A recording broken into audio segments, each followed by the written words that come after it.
BRUCAST is back, baby. Someone almost died and I kind of saved that person. What? Yeah, when I was really young. What? I was like, you saved the man? yeah, I was like 12. Okay. Well, when I lived in Brazil, I went like every month to a house nearby the beach. It was like just 1 minute and then you have like a small beach.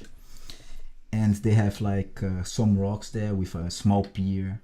And it was a place where it was just in Brazil, nearby Fortaleza. So it's not a lot of people there. So Mundau was the name of the city. It was a small city, small How beach was city. it called again? Mundau. Mundau. Yeah, really beautiful place. But yeah, I was 12 years old, I think. And I was playing with two friends. One girl, she was I think 10, and there was also a boy of I think he was 11 and she was 9 or 10 actually. Yeah. Okay. And we were playing on the beach, and because she was really young, we asked her to just stay behind in the sand because she couldn't really swim well. And I was playing with just with a ball with him, so playing like a volley. Mm-hmm. And she wanted also to play, but every time she kept coming close, you know. Mm-hmm. So at one point, the water just lifted her and she went too far away. And she couldn't swim. But the thing is, she was the ocean, or at least the water, was leading her to the rocks of that pier. And the guy of that, at least my friend, he was younger than me, right? So he couldn't save her. I was the oldest there, and my parents or any adult wasn't there back then because it was nearby the house. But you needed to walk like 1 minute max. And then I needed to save her, so I swam till there where she was, and she was kind of drowning a little bit. She took a lot of water, and I grabbed her to try to lift her up so she could breathe and I could swim in the same time. So doing that, I could take her to the pier where the rocks were. I put it first her on the rocks. She hurt it a little bit actually on her foot, but it wasn't something so dangerous. But when I tried to go into the rocks, it was apparently a sharp rock, really sharp, that I stepped my foot on it.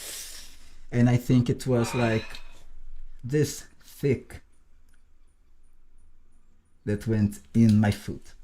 And when I did that, I just put it out, and I couldn't like move really properly my right foot, I think. I don't know anymore which foot it was.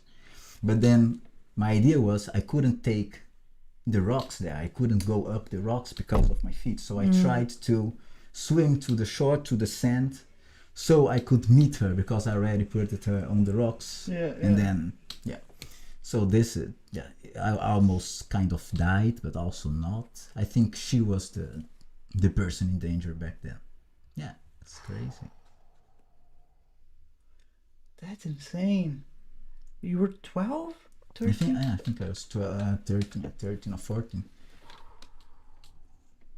So yeah, because I moved to the Netherlands when I was 15, so it was a couple of years before that. So I think, 14 or 13. Yeah, it was crazy. So that was your most crazy thing that most I crazy. think, No, but Hollywood, be prepared. We found the lead role for the new Baywatch movie. The new Baywatch 2 with The Rock and GXO. The GXO. Well, That's insane. But of course, I needed to save her because I was the oldest there, so it was my responsibility. So okay. Yeah, it was my responsibility to bring them back to the place. Of course. If she died, let's assume that she died. You saw her dying in front of your eyes, like blood everywhere. Why was it?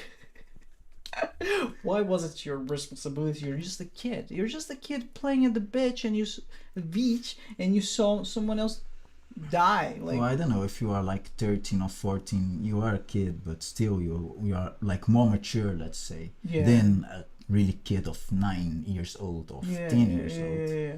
So that was, I think, the most problem. Well, thank you. Thank you for keeping the beaches safe for all of us, man. Well, that was in Brazil, right? It was in Brazil. That's crazy. Mundalo, Wow. yeah. Mundalo. And I remember really vivid a lot of things. You kept contact with her?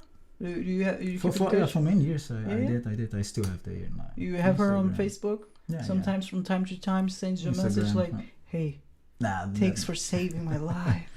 Oh no, I don't think we ever talked about it, because back then It's traumatizing. it was not traumatizing, of course not, because it didn't have like she drank a little bit water, but it wasn't in the state that if you saw her that you would say, oh, she drowned or something like that, you know. So it wasn't so bad, but just the adrenaline, or just the thought that could get worse than that, you know, because if I didn't swim there, probably she would have drowned.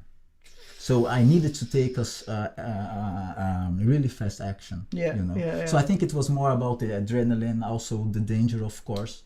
But yeah. Thanks, bro. Cheers. Cheers. That's amazing. You saved a life. I never talk about this. Never. Are you sure? Mm-hmm. Damn. I never heard about this before. So you saved someone else's life. That's incredible. Not everyone can say that, you know. I was saved by someone else when I was dry. Did I ever told you the story? No. The first time I came to Germany, I was a kid. I think I was 14. I was with my grandparents, and we were visiting one of their friends. He was a German dude. He was a German guy, and we always stayed at his place. It was winter. Me as a kid, I mean 14, but I think teenager. We can say a teenager. I have never seen a little lake frozen. Like in Brazil, I was living in Brazil at the time. There's no such thing as like ice, frozen lakes and snow. So I was mesmerized by it. It was like, wow, maybe I can walk over it, you know? Maybe like in the cartoons where you see them skiing over the frozen ice, I can do it. So while everyone else was like cooking and watching TV, I just went into the backyard. This guy had a frozen lake in his backyard by myself in my pajamas, and just decided to try it out. You know, what can happen? I'm just gonna have some fun walking over the lake. I just fell into the ice immediately. Like it was frozen, but not completely. Not completely. Yeah. I just felt immediately, and it was like not a very big lake, but a very deep one. Mm-hmm. So I immediately felt directly to the bottom. I fell to the bottom, and my feet got stuck into the mud. So I was basically stuck under the lake, swallowing water, and just dying. I was dying. Basically the same situation as the girl you saved. For whatever miracle, this German dude, his name is Hartwig Schindler. We call him the German. He heard something. Like, what is the sound? I don't know what's going on. And for whatever miracle, he just came running. He saw me, he noticed, he came running, he yelled to my grandmother, turn on the heat shower. He's dying, Bruno's dying. And he came to my rescue and he saved me. Like a very similar situation. But if it wasn't for him, I would be dead by now. So thank you. Thank you. Like you're like like a savior. He saved me, so I know how it goes. It's you understand a little bit. I understand a little bit, man. I passed through. I went through the situation. I never tell you this. No. How old were you? 14, something. Very stupid 14-year-old. Whoa. Yeah. But I was dying for real. Was it cold? Yeah, it was cold. Because it was freezing, right? It was the freezing, water was freezing.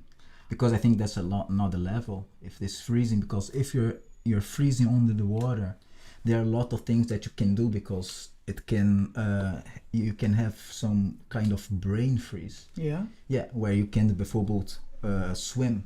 Mm-hmm. So you just kind of paralyze because of the shock of the cold water. Yeah. So yeah, that's really crazy. When someone is trying to dive under the ice, the person can do that, but the person needs to have a rope attached to something out of the water. Yeah. Because if something happens to that person, the other people can know about it because the person is under the water, but they can pull out the person with the rope. Yeah. So it's really dangerous to go just under the ice without any attachment. Yeah. Wow. There's a girl that died. They I think there's a video about it. Someone tried to do it for fun, to just immerse in the ice, in the water. For fun? For fun, yeah. Does that for fun? And she did only like this. She was just diving like this. Say it for the audio. Yeah, but what she do you mean never, by this? just straight. She just tried Straight to down. straight down. Yeah. Straight down. Yeah. Okay. Yeah, and she never came out apparently, and then her husband or so swam down to trying to look to her, but he was attached with the rope. Yeah. Where was that? So that's why it's really dangerous to dive into the water without any attachment.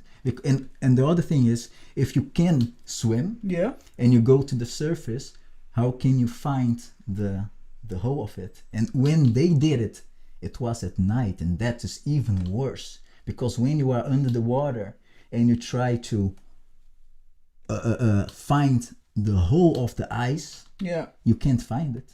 There's no sun to reflect all the light, so for you, if you are under the water, you only see black. So what's the point of doing it at the night? I mean, if you Yeah, they're just crazy people. They're you just do it- crazy people making funs, Yeah. and people like think that, oh, I can do it, so I will do it.